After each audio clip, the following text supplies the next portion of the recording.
Assalamualaikum warahmatullahi wabarakatuh. Jumpa lagi dengan saya Renidia. Apa kabar kalian hari ini? Semoga semuanya dalam keadaan baik, sehat, dan tetap semangat. Kali ini kita akan membahas tentang mata kuliah statistika. Sebelum kita masuk, kita berdoa terlebih dahulu. Berdoa mulai. Saat kita membahas soal statistika, pastinya kita akan berpikir, wah ini tentang angka-angka. Ya, memang benar. Statistika ini memang mengenai angka. Statistika biasanya akan diberikan pada mahasiswa semester akhir yang nantinya akan ada tugas akhir atau seperti skripsi, seperti itu. Di tugas akhir pastinya mahasiswa akan melakukan sebuah penelitian ya. Saat mahasiswa melakukan penelitian dan mengambil sebuah data, pastinya mereka akan menyajikan data tersebut di tugas akhir mereka agar bisa dicerna atau dipahami oleh orang yang berkepentingan dengan penelitian itu. Nah, di sini ada gambar ya, seseorang yang sedang mengisi lembar ya, kuesioner misalnya. Nah, ini bagaimana kita bisa menyajikan data melalui kuesioner yang sudah diberikan pada responden penelitian kita, misalnya seperti itu. Nah, kita ke next slide ya. Nah, di gambar kedua ini ada seorang wanita yang sedang memahami sebuah grafik ya.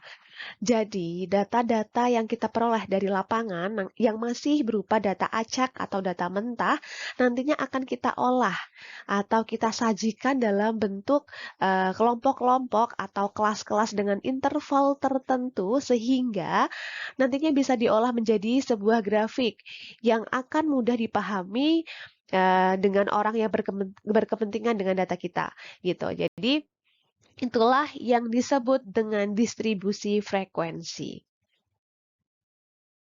Jadi, di video kali ini kita akan membahas mengenai distribusi frekuensi. Nah, tujuan pembelajarannya yang pertama adalah ketepatan dalam menjelaskan apa itu distribusi frekuensi. Kemudian yang kedua adalah menyusun tabel distribusi frekuensi. Jadi apa pengertian dari distribusi frekuensi? Nah, tadi sudah saya jelaskan ya, bahwa data yang diperoleh dari suatu penelitian yang tadinya masih berupa data yang acak atau data mentah, nanti akan dibuat dalam suatu kelompok dalam interval tertentu yang nantinya dihubungkan dengan masing-masing frekuensinya, sehingga memberikan keterangan atau memberikan gambaran sederhana dan sistematis dari suatu kumpulan data gitu. Daftar yang memuat data berkelompok itulah yang disebut dengan distribusi frekuensi. Di sini juga ada menurut Hasan tahun 2001, distribusi frekuensi adalah susunan data menurut kelas, interval tertentu, atau menurut kategori tertentu dalam sebuah daftar. Oke, untuk mempermudah, kita akan langsung ke contoh saja. Di sini sudah ada tabel 3.1, yaitu distribusi frekuensi dari tinggi badan 100 mahasiswa keperawatan Poltera. Di sini ada tabelnya, kemudian ada tinggi badan. Di sini ada kelas-kelasnya ya. Kelas 1, kelas 2, kelas 3, kelas 4, begitu seterusnya. Kemudian ada frekuensi. Frekuensi ini adalah banyaknya. Jadi di kelas pertama pada tinggi 151 sampai 153 ada 3 mahasiswa. Kemudian di kelas kedua pada tinggi 154 sampai 156 ini frekuensinya ada atau banyaknya ada 7 mahasiswa. Begitu seterusnya sampai 100 mahasiswa. Tujuan dari distribusi frekuensi sudah jelas ya. Yang pertama adalah agar bisa mudah dipahami, jadi memudahkan dalam penyajian data, memudahkan kita sebagai seseorang yang berkepentingan agar bisa memahami dengan lebih mudah atau membaca informasinya lebih mudah. Yang kedua, akan mempermudah kita juga dalam menganalisa, menghitung, dan membuat data tabel atau grafik. Oke, di dalam distribusi frekuensi, selain ada kelebihan, di sini juga ada kekurangannya. Oke, kita bahas di kelebihannya dulu ya. Kelebihan distribusi frekuensi akan memberikan gambaran secara menyeluruh mengenai data yang kita miliki, jadi secara universal gitu ya, langsung kita dapat informasinya. Tetapi kekurangannya bahwa rincian data atau informasi awal tadi dari data mentahnya akan menjadi hilang sehingga data berkelompok tersebut akan menjadi semu atau tidak nyata. Oke, kita masuk ke istilah-istilah di dalam distribusi frekuensi yang nantinya akan kita bahas sampai akhir. Tadi sudah kita awal-awalnya sudah kita singgung sedikit-sedikit ya mengenai data kasar yang pertama atau data mentah, yaitu data yang kita kumpulkan dari lapangan ya. Kemudian array data, yaitu data yang sudah kita susun dari data yang terkecil sampai yang terbesar atau dari sebaliknya dari data yang terbesar ke data yang terkecil gitu. Selanjutnya ada jarak atau range, yaitu selisih antara angka terbesar dengan angka terkecil. Selanjutnya ada kelas, ya tadi sudah kita jelaskan kelas itu adalah kelompok-kelompok dari array data. Kemudian ada frekuensi. Frekuensi itu adalah banyaknya bilangan yang menyatakan banyaknya data gitu. Selanjutnya adalah interval kelas atau jarak antar kelas satu dengan yang lainnya. Oke, selain itu juga ada bagian-bagian distribusi frekuensi. Tadi ya, kelas-kelas itu merupakan kelompok nilai data atau variabel. Selanjutnya adalah interval kelas, yaitu selang yang memisahkan kelas satu dengan kelas yang lainnya. Selanjutnya ada panjang interval kelas, yaitu jarak antar tepi bawah kelas dan tepi atas kelas. Selanjutnya ada frekuensi kelas, yaitu banyaknya data yang termasuk dalam kelas tertentu. Oke, kita langsung masuk ke contoh tadi ya, masih dalam tabel 3.1 dari distribusi frekuensi tinggi badan 100 mahasiswa keperawatan Poltera. Di sini ada tinggi badan dan juga frekuensi. Nah, ini adalah kelas-kelasnya. Ini kelas pertama 151 sampai 153. Kemudian frekuensinya atau banyaknya adalah 3. Selanjutnya di sini ada batas kelas bawahnya yaitu 151, kemudian batas atasnya adalah 153. Ini frekuensinya adalah 3. Begitu seterusnya. Oke, jadi kita masuk ke batas kelas ya. Ini masih dalam istilah-istilah di dalam distribusi frekuensi. Jadi batas kelas itu adalah batas semu atau nilai-nilai yang membatasi kelas yang satu dengan kelas yang lain. Ada dua yaitu batas kelas atas dan batas kelas bawah. Oke, kita masuk ke contoh saja ya. Ini masih dalam tabel yang tadi. Di tabel ini batas kelas pada kelas pertama itu adalah 153. Kemudian batas kelas bawahnya adalah 151. Kemudian di kelas kedua, batas atasnya adalah 156, di batas bawahnya adalah 154. Begitu seterusnya ya. Jadi batas kelas atas pada kelas ketiga 159. Batas kelas bawah pada kelas ketiga berarti 157. Begitu seterusnya. Selanjutnya ada tepi kelas. Jadi tepi kelas ini adalah batas nyata, batas kelas yang tidak memiliki lubang untuk angka tertentu. Ini juga dibagi menjadi dua, yaitu tepi kelas atas dan tepi kelas bawah. Ada rumusnya ya. Jadi rumusnya adalah batas atas kelas pertama ditambah batas bawah kelas kedua dibagi 2. Ya, jadi tadi ya, batas atas kelas pertama tadi kan 153 ditambah dengan batas bawah kelas kedua. Batas bawah kelas kedua 154 dibagi 2. Jadi 153 tambah 154 dibagi 2. Yaitu hasilnya adalah 153,5. 153,5 hasilnya ya. Karena tadi dihitungnya menggunakan rumus. Jadi dengan ini ya. Jadi letaknya tepi kelasnya di sini, 153,5. Begitu. Oke, setelah mengenal istilah-istilah, kita masuk dalam penyusunan tabel distribusi frekuensi. Semisal kita sudah ada data mentahnya, lalu bagaimana cara menyusun tabel distribusi frekuensi? Nah, ini akan kita bahas. Oke, kita masuk ke langkah-langkahnya dalam pembuatan tabel distribusi frekuensi. Jadi saat kita melakukan penelitian, kemudian kita sudah mendapat data mentahnya, selanjutnya langkah yang pertama ini sebenarnya adalah memasukkan data-data yang kita dapatkan dalam sebuah aplikasi atau biasanya kita menggunakan Excel dulu ya.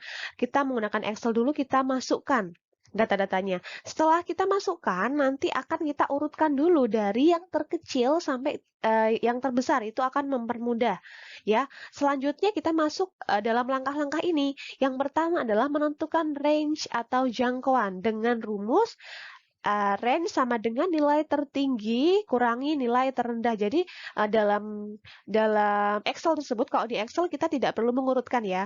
Nanti kita akan cari dulu nilai tertingginya berapa, nilai terendahnya berapa, nanti menggunakan rumus di Excel. Tapi kalau manual harus diurutkan dulu datanya dari terendah ke tertinggi, begitu ya, membuat array data tadi. Kemudian langkah kedua yaitu menentukan kelas dengan rumus Stargess. K itu sama dengan kelas, N itu banyaknya data. Jadi K sama dengan 1 plus 3,322 log N. Log N itu N-nya adalah banyaknya data. Oke, kemudian langkah ketiga yaitu menentukan interval kelas. Interval kelas atau panjang kelas yang kita sebut I itu sama dengan jangkauan ya. Ini kan tadi sudah kita dapatkan jangkauannya berapa per jumlah kelas. Kelasnya tadi dengan rumus Stargess ini tadi ya. Jangkauan per jumlah kelas itu sama dengan interval kelas. Selanjutnya langkah keempat, menentukan batas bawah kelas pertama. Ya, selanjutnya kita masuk ke frekuensi kelas, yaitu menuliskan frekuensi kelas di dalam kolom tulis ya. Ini manual ya, ini yang manual dulu. Selanjutnya selesai. Kita langsung masuk ke contoh ya. Oke, jadi kita masuk ke contoh dari tabel penelitian dari hasil suatu pengumpulan data penelitian tentang tinggi balita dalam sentimeter pada posyandu X. Maka didapatkan data sebagai berikut. Nah, ini datanya ya. Datanya ada 80 cm, 66 cm, 74 cm. Nah, jadi dari data-data tersebut kita buatlah array data ya. Ke next slide. Oke, langkah yang pertama adalah mengurutkan data. Jadi di sini ada data yang terkecil, kemudian 66 ya, lebih besar, lebih besar, lebih besar sampai 82 cm.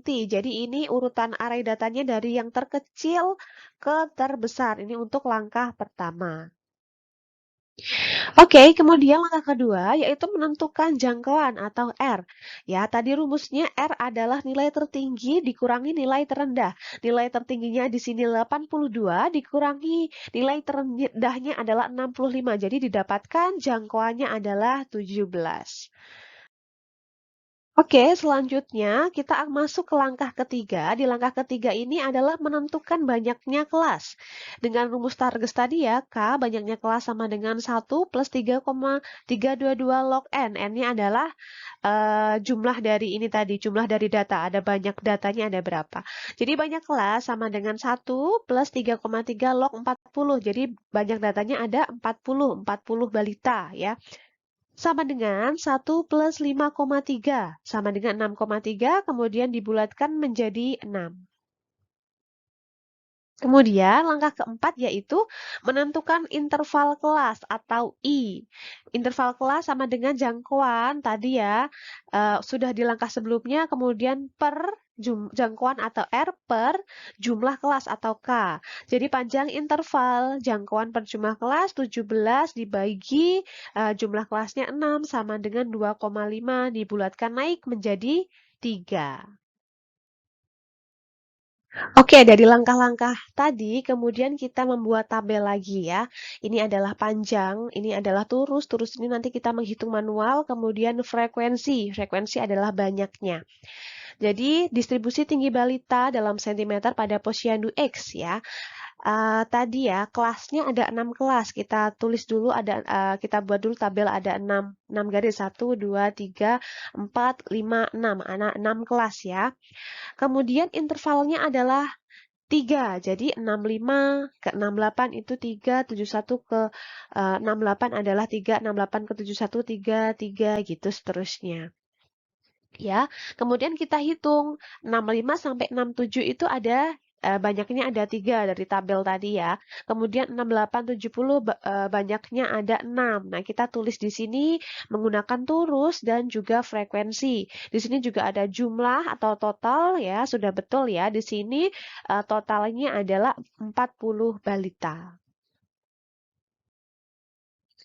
Oke, dengan melihat distribusi data tersebut yang tadi kita buat, maka dapat ditentukan nilai batas kelasnya dan juga nilai tengahnya dari setiap kelas. Dan dengan demikian, distribusi frekuensinya, tabelnya akan tergambar secara lengkap. Dan di sini sudah ada tabel 3.2, distribusi tinggi balita dalam sentimeter pada posyandu X.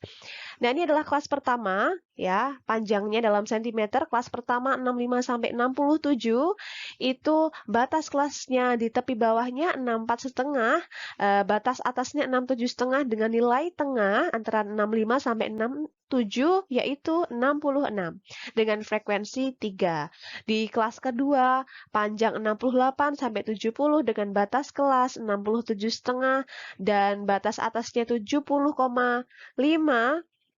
Nilai tengahnya ada 69, ini frekuensinya 6. Begitu seterusnya sampai jumlah total balita sudah benar ya, ini adalah 40.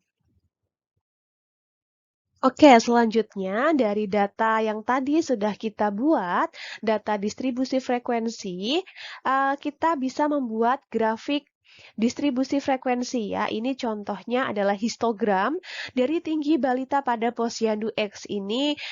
Sumbu X digunakan sebagai nilai interval. Ini sumbu X-nya ya. Batasnya 64,5 sampai 67,5 ya. Hati-hati ya. Di sini adalah batas kelasnya, batas tepi kelasnya ya.